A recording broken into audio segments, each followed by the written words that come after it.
Откако поради неисполнети законски услови за нивното претходно академско образование, беа поништени студиите на 11 студенти на магистерски и докторски студии на Филозофскиот факултет. Во јавноста се наметнува прашањето дали станува збор за изолиран случај или можеби за пракса и на други факултети. Деканот на Филозофски Оливер Бакрески алармираше дека вакви случаи се можни и на други факултети, но од кабинетот на министерката Весна Јаневска велат дека за сега нема пријавено слични неправилности. Министерката изјави дека се надева дека Филозофски е изолиран случај, додека евентуална кривична одговорност за службите кои потврлиле и дозволиле упис на студентите на повисок степен на образование ќе утврдуваат надлежните институции. Би сакала да верувам дека ова е изолиран случај и дека не е тенденциозно направен, но токму поради тоа другите институции ќе си го кажат зборот и како ќе утврдат тие, така и ќе биде.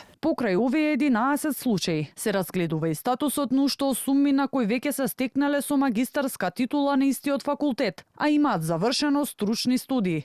Дали нивните дипломи ќе бидат поништени допорва ќе се одлучува. И дел од професорите на Филозофскиот факултет сметаат дека не станува збор за инцидентен случај и укажуваат на различни толкувања на правилниците. Има спорни одредби во нормативните акти каде јасно се пропишува дека не може да бидат запишани, но има и одредби каде може и под посебни услови.